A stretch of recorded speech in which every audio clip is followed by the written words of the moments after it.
안녕하세요, 닥터 성입니다. 여드름 2부입니다. 이번에도 궁금증 많이 해결해 드릴게요. 꼭 시청해 주세요.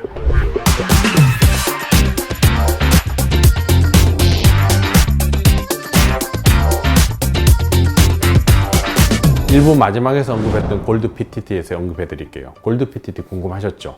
우리가 이와 유사한 치료가 과거에 PDT라는 치료가 있었어요. 알라라는 성분이나 메칠알라라는 성분을 이용해서 피부에 도포한 이후에 레이저 광원을 쏴준 다음에 거기에서 만들어진 활성산소를 이용해서 피지선이 파괴되는 원리를 이용했는데요. 그 치료에 비해서 한 단계 업그레이드된 치료, 두 단계 업그레이드된 치료가 골드 PTT예요. 골드 나노 입자를 얼굴에 도포한 후에 인큐베이션 시키면 그 골드 나노 입자가 피지선에 가서 흡수되어 묻게 돼요. 이후에 레이저를 쏴서 거기에 레이저가 많이 흡수되게 되면 높은 온도로 올라가게 되고 그 주변에 활성산소가 만들어져요. 보통 삼중항산소라고 하는데요. 그런 것들이 만들어져서 옆에 있는 피지선을 파괴하는 원리로 작동하게 됩니다. 그렇게 되면 피지선이 감소하고 여드름이 감소하게 되죠. 이때 발생하는 열로 인해서 피부에 약간 리프팅 효과도 있을 뿐만 아니라 모공도 좀 작아지는 효과가 있고요. 전체적으로 봤을 때 피부가 다 개선되는 효과가 같이 나타나게 돼요. 골드 PTT가 또 하나 장점이 뭐냐가 있냐면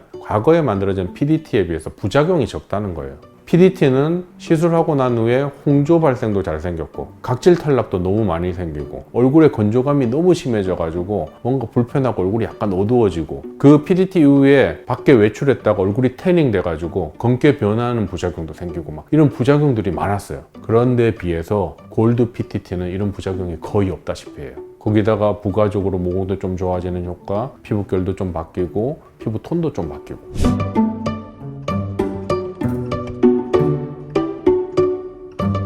그래서 골드 PTT는 기존의 알라나 메칠알라에 의한 PDT보다 많이 개선된 업그레이드된 치료라는 거 꼭 기억해 주세요.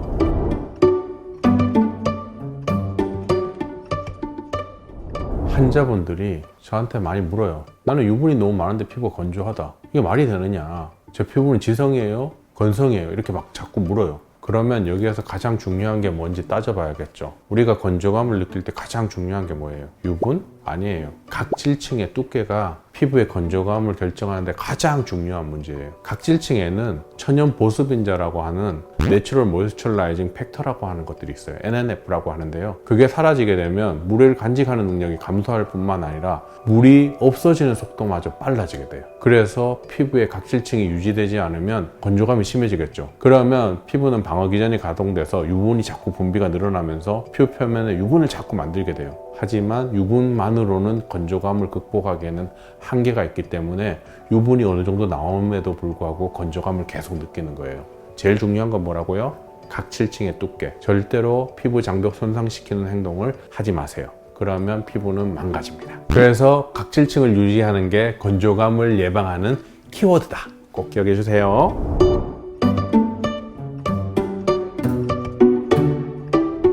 일반적으로 학생들이 가장 많이 묻는 질문이 이거예요. 집에서 홈케어로 여드름 관리할 방법이 있느냐?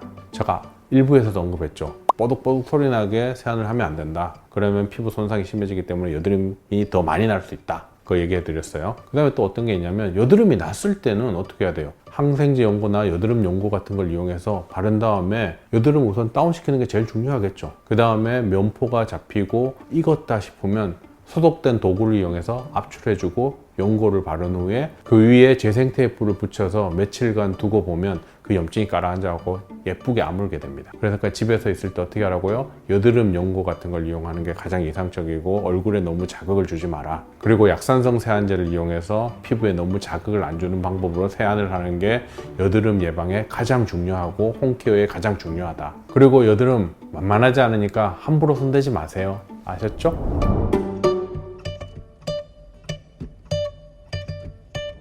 어떤 환자분이 오셨어요. 그런데 얼굴이 굉장히 깨끗해요. 근데 입 주변에만 여드름이 나 있는 거예요. 환자는 과연 이 여드름 왜 생기느냐, 나는 지금 나이가 다 들어갖고 이게 여드름 계속 나는데 이거 왜 생기느냐 계속 물어보세요. 근데 그런 사람들의 특징을 보면 일반적인 여드름과 다르고요. 이과 주위염이라고 해서 이런 분들은 소장의 기능에 문제가 있거나 장에 문제가 있는 분들이 많아요. 그래서 보통 소장에 문제가 있을 때 시보라고 하는데요. 소장 내 세균 가증식이라고 불리는 건데 유해균이 소장에 많은 거예요. 또는 장 점막에 손상이 와서 그 안쪽으로 막 세균들이 들어가서 뭔가 문제를 일으켜서 입가 주변에 여드름 같은 거를 계속 염증을 만들고 한홍성 어떤 병변을 만들게 돼요. 일반적으로 이런 병변이 심한 분들은 홈케어를 할 수 있는 것들이 있는데 인터넷에서 유산균 캡슐을 사서 드시면 2주 이상 드셔야 돼요. 그렇게 되면 입가 주변에 올라오는 한홍성 병변들이 확 감소하게 돼요. 그런데 나는 유산균을 2주 이상 먹었는데 별 효과가 없어. 그러면 용량을 좀 늘려서 드시면 돼요. 그렇게 해서 반복하다 보면 입가 주변에 있는 모낭염들이라든지 한홍성 병변들이 확 감소를 하게 되고, 그렇게 해서 어느 정도 일정하게 안정이 되면 다시 유산균 캡슐의 양을 정상적인 양으로 줄이면 많이 도움이 됩니다. 아시겠죠? 우리가 많은 분들이 병원에 와서 자기는 등드름, 가슴드름이 있다 막 이렇게 얘기하시는 분들이 있어요. 근데 이 가슴드름, 등드름이 여름에는 악화되고 겨울에는 좋아지더라 라고 얘기를 하세요. 우리가 이런 환경, 이런 계절적 변화에 대한 병변의 호전 양상을 보면 뭐를 추정할 수 있냐면 여름에 악화돼. 그리고 겨울에 좋아져. 그런 것들이 뭐가 있어요? 곰팡이가 있어요. 곰팡이. 우리가 여름에는 빵 같은 걸 밖에 두면 쉽게 곰팡이가 피죠. 하지만 겨울에는 밖에 며칠 둔다고 해도 곰팡이가 피거나 하지 않아요. 그래서 계절에 따라서 곰팡이가 잘 생기기도 하고 안 생기기도 하는데, 그 계절에 따라 보면 등에 생기는 건 뭐라고 추정을 할 수가 있어요? 진균이라고 생각을 할 수가 있어요. 그러면 진균이 뭐냐면 이거는 피트로스포름 모낭염이라고 부르는 진균에 의해서 생기는 모낭염이에요. 그래서 이런 병변들은 여드름 치료에 준해서 한다기보다는 진균 치료, 항진균 치료를 하게 되면 결과물이 좋게 나와요. 일반적으로 우리가 항진균 샴푸라고 알려진 것들 있죠. 그걸 이용해서 거품을 낸 다음에 병변 위에 올려놓고 3분에서 5분 있다가 씻고 나서 그 부분을 깨끗하게 말리면 상태가 빨리 좋아져요.